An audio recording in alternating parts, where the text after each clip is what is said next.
Como lo había mencionado, esta noche me acompaña el economista José Luis Tapia Rocha y con él vamos a hablar en principio acerca del presupuesto 2025. Buenas noches, José Luis, y bienvenido a la Batalla Legal. Muy buenas noches, Claudia. Pues bien, lo mencionaba, el presupuesto 2025 tiene un incremento del 4.56% con respecto al presupuesto de este año 2024 y para el 2025 se estarían priorizando tres sectores clave. Educación con 49.611 millones de soles, salud con 30.372 millones de soles y transporte en 23.114 millones de soles. Esta es una alternativa que nos acercaría a una solución o simplemente son cifras exorbitantes que nos ayudan a distraer para de repente decir, bueno, ya están subiendo los presupuestos y aquí podría haber una mejora. Hay una mala percepción entre presupuesto y calidad educativa, por ejemplo, ¿no? Dice, vamos a incrementar en 4% o 6% la cantidad de dinero destinado a ese sector. Pero eso no indica de que los indicadores de desarrollo, por ejemplo, en capacidad comprensora de la lectura, no vayan en la misma dirección. O sea, que eso de gastar más no implica mejor calidad. Eso está probado y vas a ver 2 décadas hay aumento sucesivo del sector educación. Igualmente en salud también es lo mismo.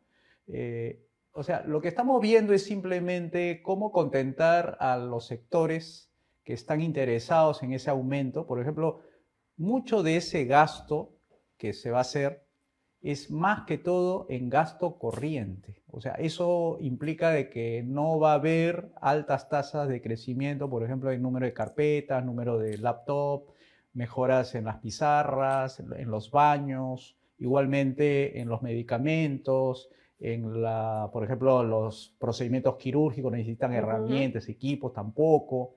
Entonces, como va destinado más a satisfacer los intereses políticos que hay detrás, por ejemplo, estamos hablando de 363.000 maestros. Tú le subes el sueldo y va a estar contento contigo. Ahí tienes ya más cerca de 500.000 de votos. Ya los tenemos contentos, pero ellos, ¿qué nos van a dar a cambio? Exacto. Entonces, como eso no se va a dar de un momento a otro, vas a tener simplemente más votos para el 2026.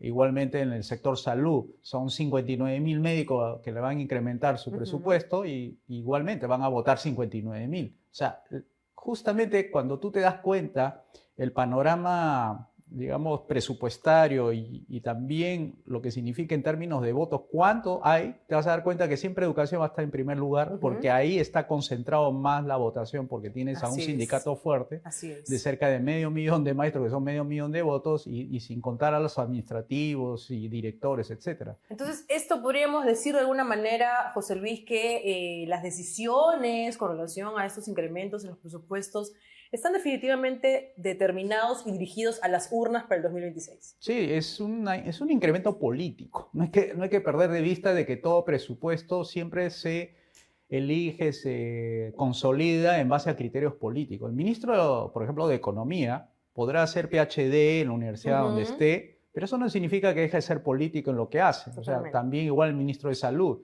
Lo que va a pedir no es lo hace por lo que es médico, no, es por lo que significa su posición política como médico, que es diferente. O sea, que ahí no estamos hablando de economista y médico, estamos hablando de dos políticos que tienen que lidiar con sectores que son muy activos, por ejemplo, educación y en la parte de salud, y eso es lo que origina pues de los incrementos. No hay una real, digamos, reforma que deberían haber en los sectores como para que haya un incremento de la calidad educativa, ¿no?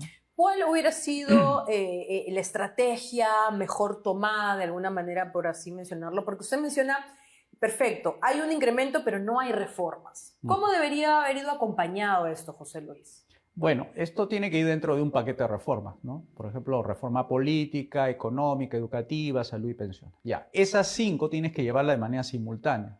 Por ejemplo, en el caso de educación, educación es una reforma social, por así llamarlo, pero que implica desregular, o sea, tienes que ponerlos a competir a los colegios, tienes que hacer que se incremente esa capacidad de poder generar recursos propios. Y un planteamiento, por ejemplo, que nosotros lo hacemos dentro del Instituto de Libre Empresa, es que los propios profesores, directores, los que están en la comunidad educativa, menos los padres de familia, sean los dueños de los colegios que ellos enseñan, que ellos administran. Entonces se convierten en comunidades económicas que, aparte de ganar por el lado de maestros, directores, puedan ganar por el lado de los ingresos que puede originar esos centros educativos. Entonces, ¿qué haces con esa desregulación? Que es prácticamente una privatización y ponerlos a competir para que mejore la calidad educativa, porque eso es lo que se ve, observa, a mayor competencia, mejor calidad.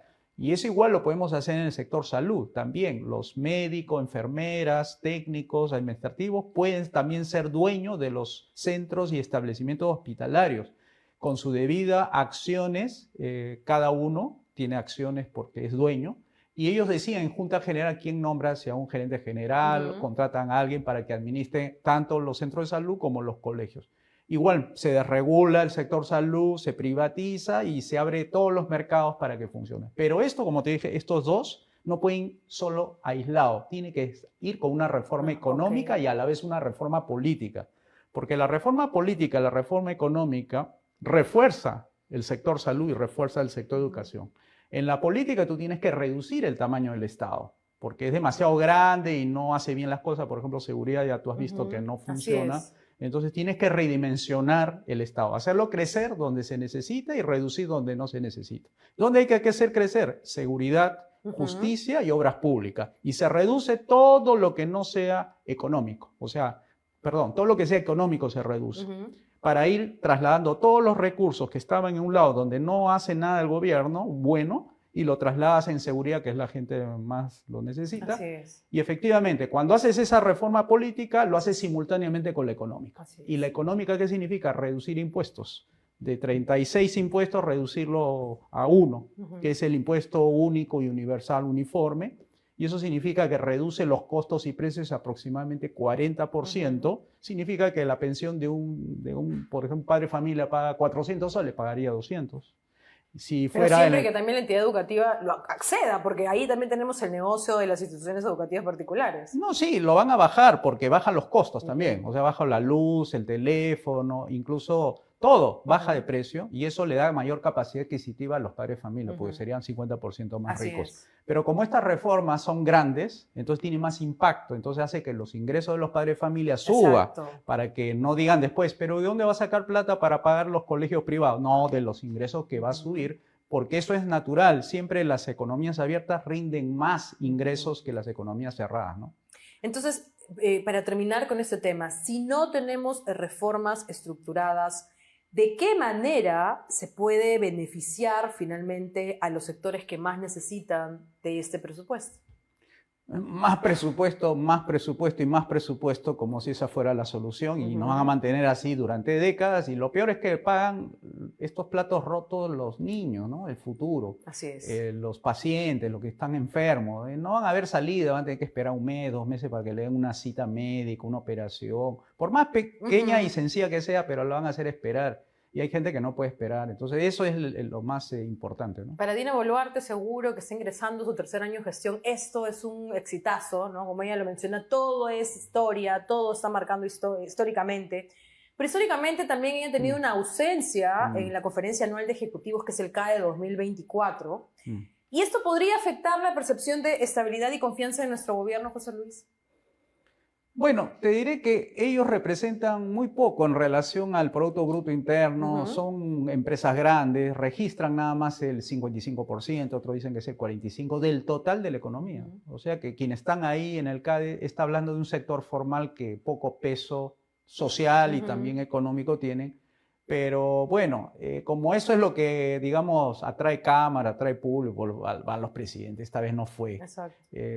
Pero nada va a acabar porque todo termina en cócteles y finalmente la realidad ahí en San Juan de Lurigancho no va a cambiar por más CADE que haya, y no va a cambiar si las escaleras donde sube la gente pobre va a cambiar, le van a poner barandas o no. O sea, nada cambia con un CADE. Todo es simplemente impacto mediático y eso nada más. Muy bien, y además también tenemos otro tema en cuestión que se acerca, bueno, del megapuerto de Chancay, porque el Ministerio de Economía y Finanzas está oponiendo a la exoneración del 100% del impuesto a la renta en la zona económica especial. Y ellos proponen la exoneración, en lugar de la exoneración completa, Iniciar con una tasa del 5% y aumentar gradualmente hasta alcanzar el 20% de la tasa efectiva con relación a las recomendaciones de la OCDE. ¿Cuál es la figura, José Luis? Mira, normalmente en una economía de libre mercado, llamado también liberalismo clásico, eso no se hace. Normalmente no se da preferencias a un sector, a un territorio, porque eso estarías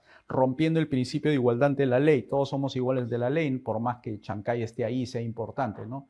Ahora, si tú me dices, ¿cómo podríamos desarrollar Chancay y qué impacto tendría eso? Yo creo que lo que deberíamos ver es más en conjunto, ¿no? No solamente ver Chancay como la única fórmula, sino ver la manera también de bajar impuestos. ¿Por qué a Chancay nomás se le está hablando de darle esa una exoneración? Claro, deberíamos también exonerar también de impuestos a todo el resto de la economía. Hay muchos sectores que andan por ese lado, por ejemplo, los agroexportadores también tienen, por ejemplo, pagan la mitad del impuesto a la renta, pagan ellos el 15%, pagan el 9%, del 9% pagan el 4% en salud.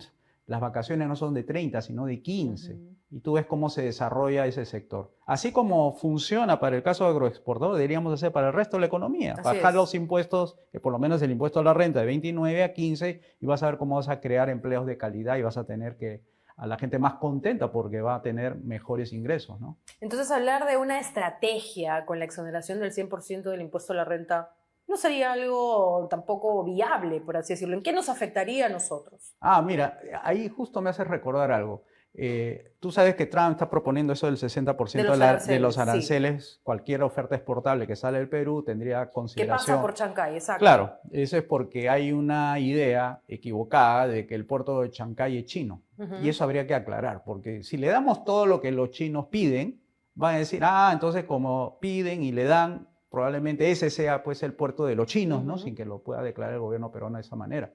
Entonces eso sería el pretexto ideal para que Trump, ya ve cómo los chinos consiguen lo que piden, entonces es su puerto, entonces le van a aplicar esos 60% de exoneración, de aranceles altos a estos productos. Ahora, ¿cuál es la estrategia ahí? De nuevo, el escudo estratégico ahí sería, ¿por qué estará la defensiva de lo que Trump hace? Deberíamos más bien ser más estratégicos y hablar de un escudo. El escudo de protección de nosotros sería armar esas 5 reformas liberales.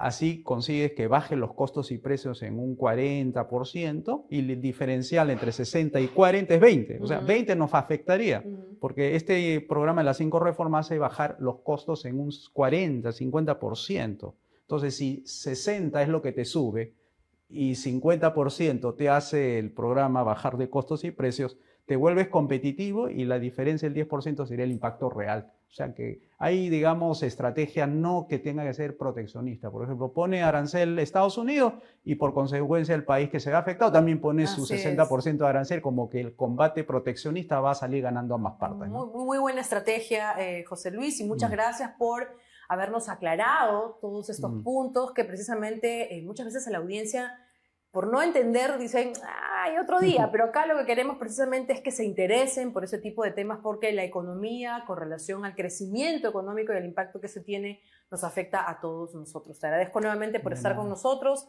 y espero tenerte pronto por aquí. Claro que sí. Muy bien, nos vamos a un